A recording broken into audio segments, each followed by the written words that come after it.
Les coups de cœur jeunesse, alors La Folle Équipée, c'est l'histoire en fait de plusieurs animaux. Il y a un coq, un chien et un chat qui vivaient ensemble dans une petite maison. Et un jour, un ouragan en fait balaye la maison. Bref, ils n'ont plus de maison. Donc ils partent en voyage pour trouver un nouvel endroit où habiter. Donc c'est une espèce de road movie, c'est génial. Les dessins sont très très surprenants.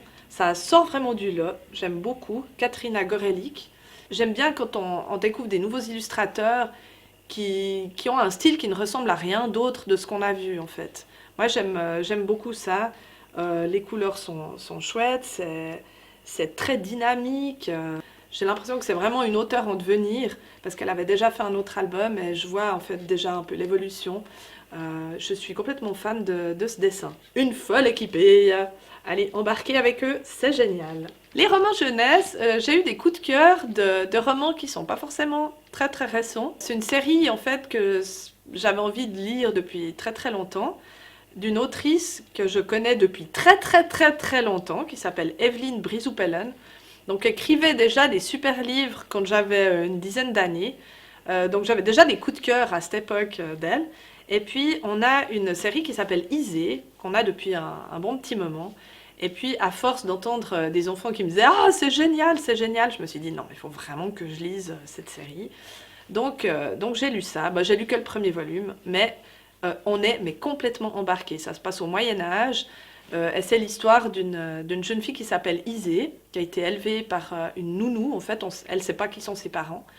Et puis elle a que des frères. C'est très féministe parce que elle a une personnalité hors du commun, elle sait ce qu'elle veut, elle a une certaine volonté de mener sa vie comme elle l'entend.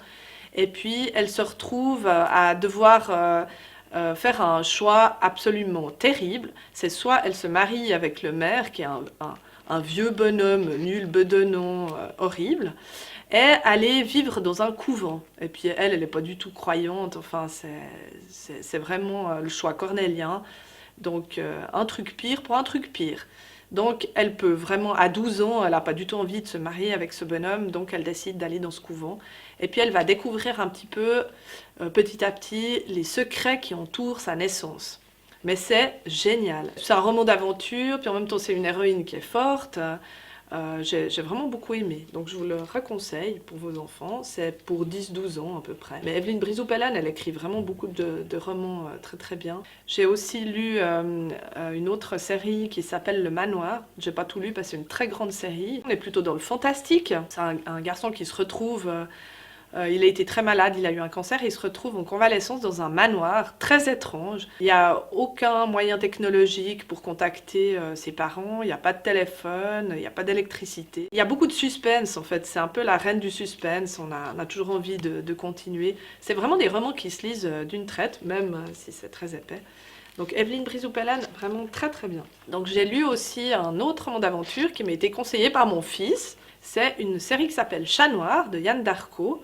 Donc on est aussi au Moyen-Âge. Et puis Chat Noir, en fait, c'est le nom d'un justicier dont la tête est mise à prix. Et le héros qui s'appelle Sacha va décider va essayer de le traquer pour l'attraper, pour le remettre aux autorités, parce qu'en fait, à la clé, grosse récompense de titres de noblesse, de fortune, etc.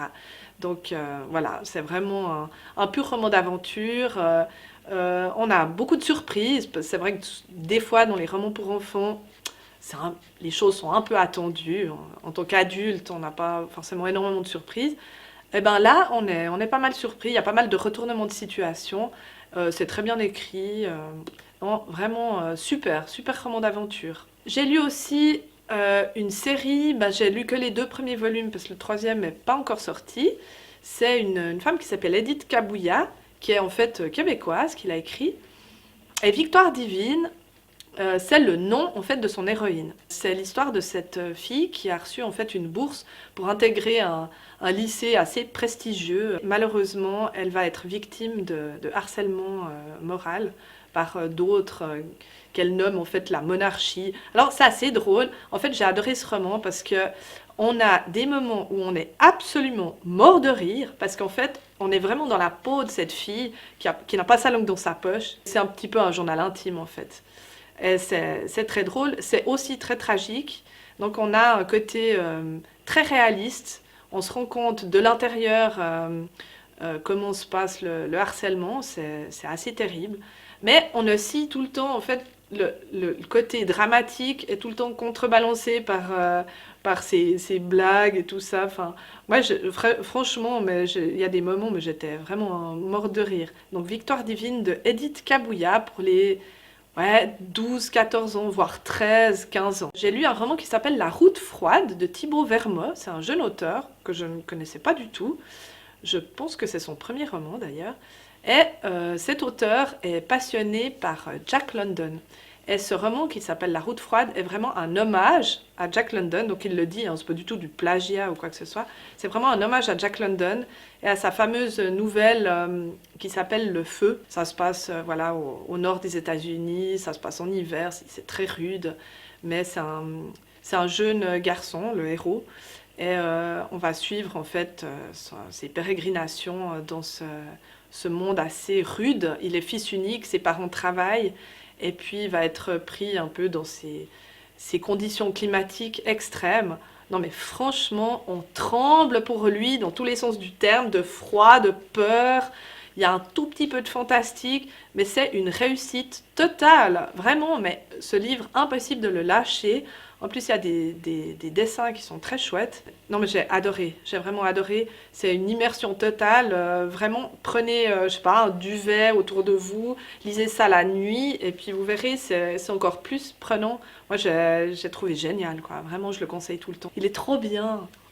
Voilà. 2 documentaires qui s'appellent Des inégalités sociales. C'est très bien fait, c'est très très vulgarisé. Les illustrations sont assez étonnantes. Et j'ai découvert, en fait, après avoir acheté ces 2 livres, donc celui-là c'est sur les inégalités, puis celui-là c'est sur le sexisme, les stéréotypes liés au genre, etc., donc des hommes et des femmes, je me suis dit, waouh, c'est vraiment bien, c'est d'actualité et tout. Et je me suis rendu compte que ça avait été écrit dans les années 70. Alors, en fait, le texte date des années 70, mais les illustrations en fait sont récentes. C'est encore très d'actualité, malheureusement. Alors ça, c'est assez un choc, parce qu'on lit ce livre et puis à la fin, elle dit, ben voilà, il y a une petite postface qui dit que ben, si c'est toujours d'actualité, ben, c'est assez triste, parce que ce livre a été écrit il y a en fait 40 ans en arrière. Donc malheureusement, ben, c'est toujours d'actualité. Ça, alors vraiment, à lire à vos enfants à partir de, qu'est-ce qu'on va dire, à partir de 8 ans comme ça, 8-9 ans.